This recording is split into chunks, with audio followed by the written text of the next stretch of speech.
A long day of insightful sessions and remarkable speakers here at ETGBS. Perhaps it's only fitting that our penultimate speaker of the day is a tireless advocate of being mindful of how late you're working.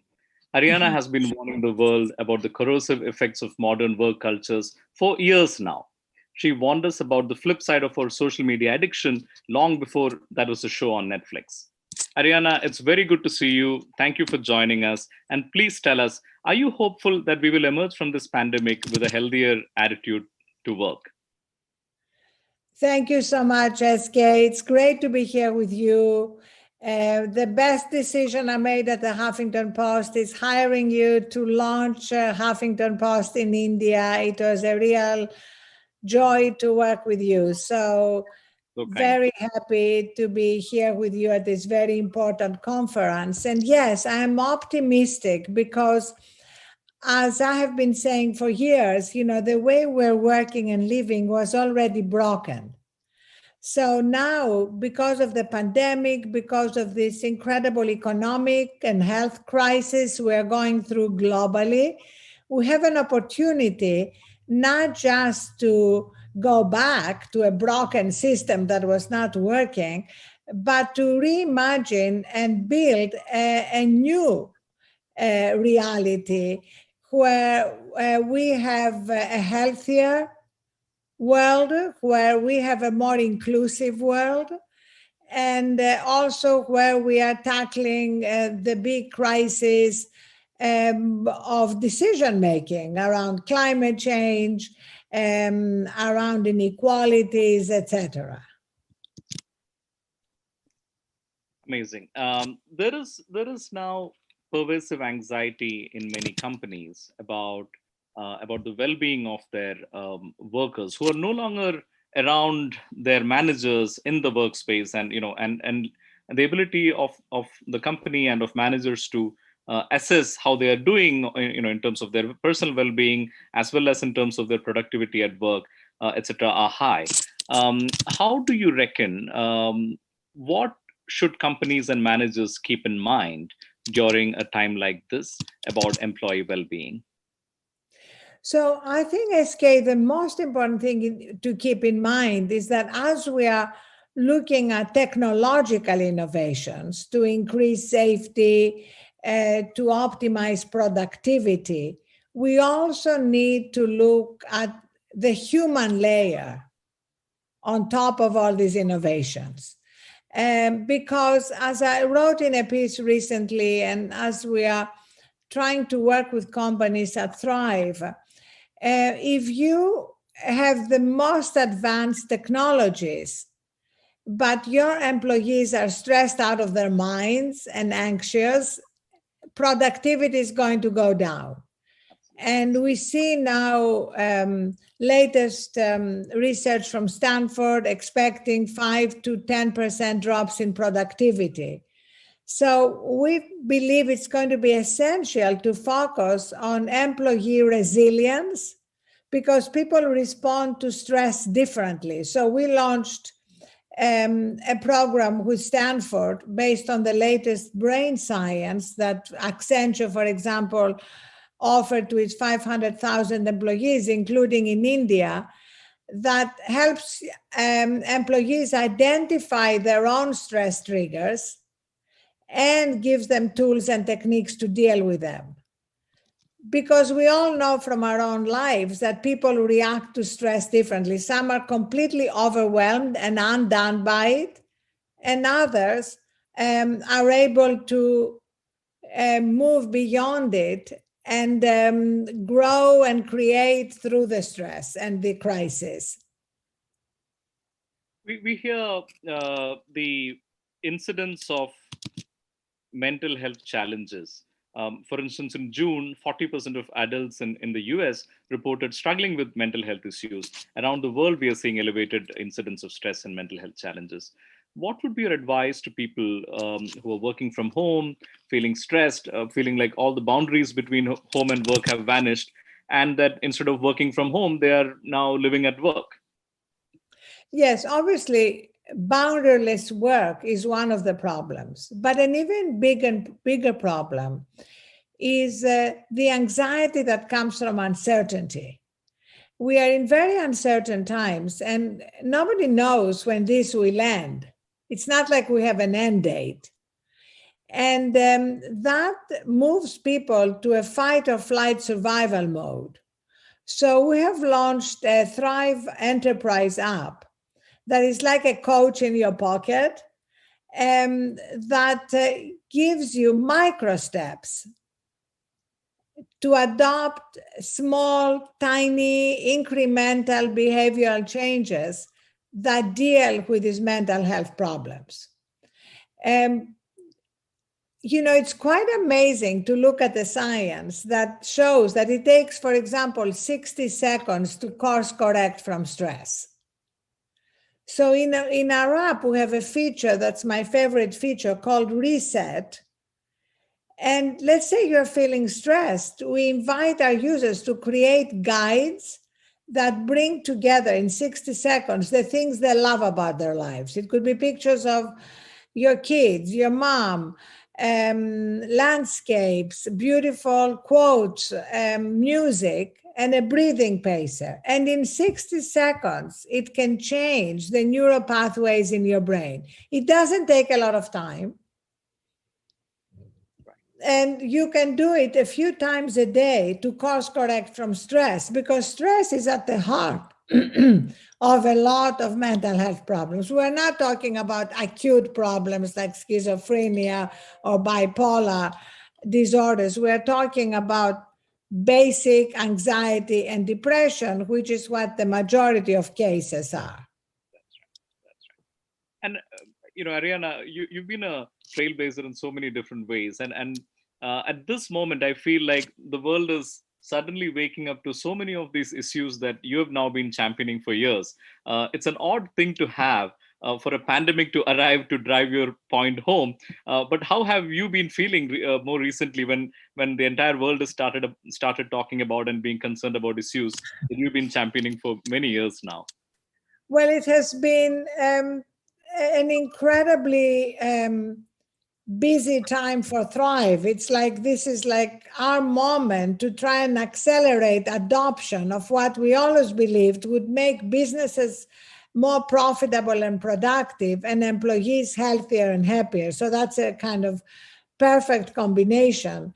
And so right now, for example, we have a 5-year contract to be the exclusive wellness providers for Walmart, which is 2.2 million associates, as they call them, employees. And the reason I single out this partnership, SK, is because it's both for managers and people who are now working from home, but it's also for frontline workers. And I think it's so important to realize that this whole conversation around wellness and health is not just about knowledge workers. Absolutely. And we've launched a special app for them called Thrive Zip, ZP. And if you go to our Instagram account, it will Thrive Zip. It will bring tears to your eyes to see the incredible progress they have made through one better choice a day. Literally, losing 100 pounds in weight and reversing diabetes. And I know these are huge problems in India. And what I want to encourage leaders is to know that we have the tools to make a huge difference. And the ROI is so clear, SK, because if businesses don't see the return on investment, all these are going to remain in the sort of nice to have wellness benefit category. And we want to move these decisions to the CFO and the CEO, as well as the head of people and human resources. So it's actually based on all the latest science, but also SK on ancient wisdom. And as you know, because you and I have talked a lot about it, I am like such a lover of Indian wisdom and the Bhagavad Gita, the Vedas. I read them regularly because we have all that wisdom about what is the life we should be leading, which is not a frenetic life where we're actually also less productive. And but a life where we can also recharge, reconnect with what matters. And that's why in our app we have these 4 journeys. The first is recharge, which is about sleep, reset, breathing, meditation, all these things that India first exported to the world. The second is fuel. It's quite simple. What are we eating? How much are we moving? But I'm a big believer in starting small. We call our micro steps too small to fail. Don't put forward big New Year resolutions you're going to break in 6 days. Say I'm going to take 60 seconds in the morning to focus on what I'm grateful for or my breathing before I go to my phone. The third is focus, which is, part of what Netflix and Ted Sarandos has done with the Social Dilemma documentary, reminds us how addicted we are to this thing. And that there are tools and techniques that can help us tear ourselves apart and focus more on ourselves, our priorities. And the final journey is connect. How can we connect with ourselves? How can we connect with our loved ones and be truly present in our lives? Could you tell me a little bit about, you mentioned Walmart, and similarly, I gather that Thrive Global's behavior change platform is now at a number of large corporations such as Salesforce, Accenture, Bank of America. What is the kind of impact? What's the kind of feedback you've got from? Because this is always a struggle, right? As you correctly said, people intend to change. I intend to make these changes in my own life all the time. Many of us fail to differing. People fail, I think, to differing degrees. It's only it's a spectrum of failure quite often, more than not, right? So, using this app, could you share us what's the kind of feedback you've got from its users? First of all, I love what you said. I just wrote it down, actually. I'm planning to steal it.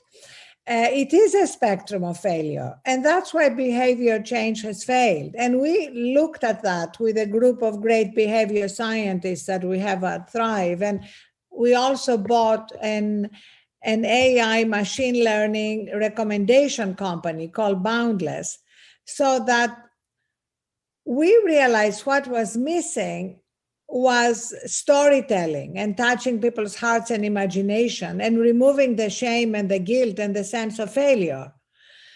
So our app is a combination of micro steps, hundreds of them that you can choose from along these 4 journeys, and storytelling and new role models. So in all these companies, we customize the app. So let's say if we are with Accenture, we are going to include videos in the app from Julie Sweet, their CEO, and Ellen Shook, their CHRO, about what they are doing. Ellen Shook wrote about how she walks every day, and she's had 160 uninterrupted days of walking, which may not seem like a big deal, but you'd be surprised about how many people have abandoned all good habits during the pandemic. And just adopting one good habit can have such an incredibly positive effect on many other parts of our lives. So also, as well as the micro steps and the storytelling and the role models, we invite users whenever they want to go deep on different topics. Thriving mind, mental health is one of them. Thriving performance is another. They're all in the app. And we've broken them down into snackable 4 or 5 minute videos so that people can engage with the latest research, stories.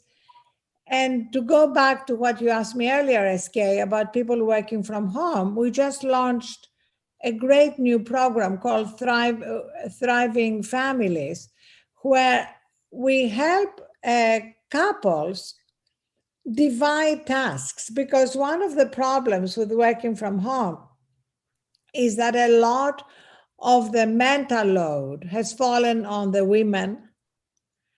And so we've created like literally digital cards that the couple can share of who is doing what.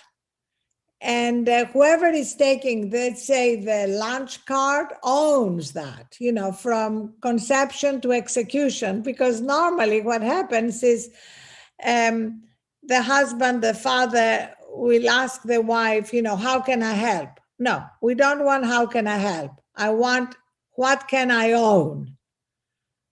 Because if the partner only helps, normally the working mother still owns the mental load of execution. So these are some of the things, again, based on science, that we are constantly bringing and updating the app so that we can respond to the moment and the new challenges. That's really amazing. I want to come back to the point about, I found it really interesting that, storytelling has been a theme all across across your career. And I found it interesting that you've managed to incorporate storytelling into behavior change. Can you tell us a little bit more about that? I mean, how powerful are these stories, and how effective are they? They're incredibly powerful because we found that when you introduce a new benefit in a company, normally it's introduced and the company pays based on utilization, and there's a lot of churn or people don't use it. We do an internal storytelling campaign. And you wouldn't be surprised that we're doing that, because obviously at Thrive, we have a lot of people who came with me from the Huffington Post. So they know everything that we learned at the Huffington Post about what stories work.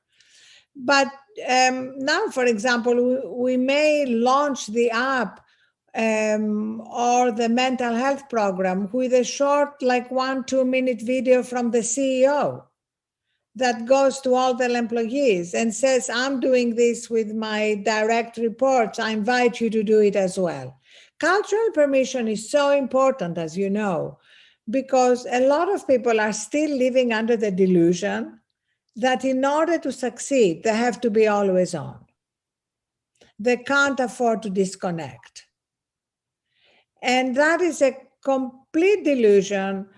But nevertheless, we need to create that mindset shift for people to start making changes. Arianna, I want to ask you a little bit about yourself. You turned 70 this year. You continue to be as active as ever, now building Thrive Global, of course. One day you're taking money from Kevin Durant. Another day you're concluding a massive deal with Walmart. From the time you were in university debating Benazir Bhutto to now, through this extraordinary career, it feels like you have, for yourself, you've set a very different pace. But you're now telling others to slow down, or at least watch their pace. When are you going to take your own advice? So I just wanted to clarify that I'm not telling them to slow down. I'm telling them to live more consciously and to look at where they're spending their time. Because when we do that audit of our time, we see how much time is wasted, in binge watching things. Sorry, Ted, in, He was a speaker on. I know, I love him. But you know how you can kind of binge watch all night and wake up in the morning exhausted. So living more consciously, and also recognizing that life is shaped from the inside out, which is, after all, at the heart of all ancient wisdom.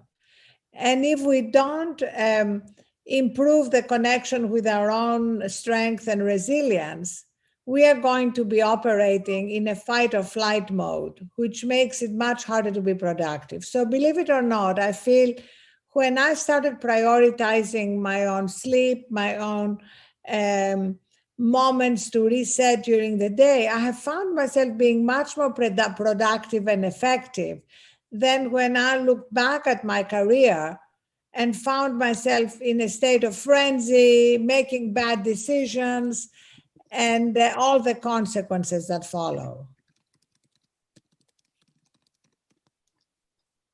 I just want to check if we have the time to take a couple of audience questions, so others have. Um, okay, we're not.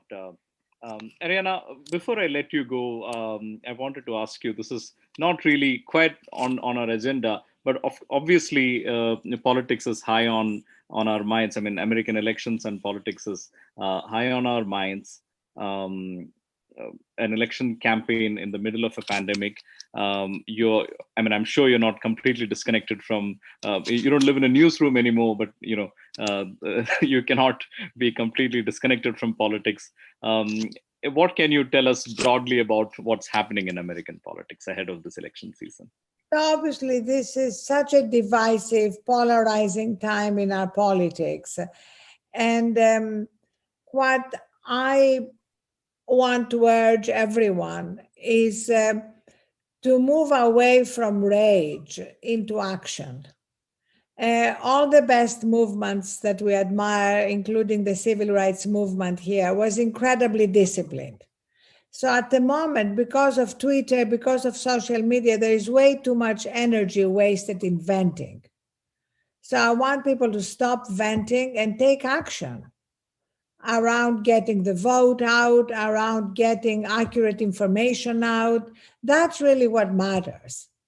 And that also, in order to happen, necessitates taking time to go back to what we're discussing, to recharge yourself, to reconnect with yourself, which is why one of our most popular micro steps now, SK, is to pick a time at the end of the day when you stop consuming coronavirus and political news, because it's imperative for us to give ourselves a little transition so that we can sleep.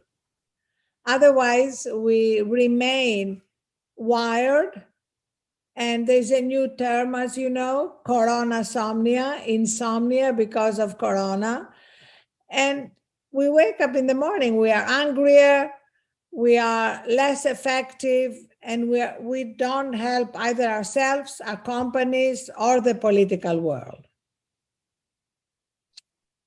Amazing. One last question about offices. You were a big champion of having nap pods in offices, and you always wanted to make offices better suited to humans. It now seems that offices may or may not be really, their centrality to work is suddenly has been shown up to be, it doesn't have to be that way, sort of a situation. How do you see things going when we come back from this pandemic? Will offices come back in a very central fashion, or will it come back differently? I don't think anything will be the same, SK. I think there's definitely going to be more flexible and distributed work. At the same time, there are elements of being in the office together that we've all missed. There are elements of camaraderie, collaboration, creative brainstorming. At Thrive, for example, our headquarters is in New York, and we have some people going to the office. It's optional, like nobody has to go, but some people choose to go because they want to safely, wearing masks and following all the protocols, engage with their colleagues, especially our product and engineering teams. They love the camaraderie. So I think we're going to be moving towards a more hybrid model, where we see more remote work, but also a better way to bring people together in offices. Wonderful. I think that's a good note to end this evening's chat. Thank you so much for joining us today. It's as always, it's really wonderful to hear your thoughts on all these really important issues in our lives and in work. Thank you so much. Thank you so much. Thank you, SK. Thank you, everyone.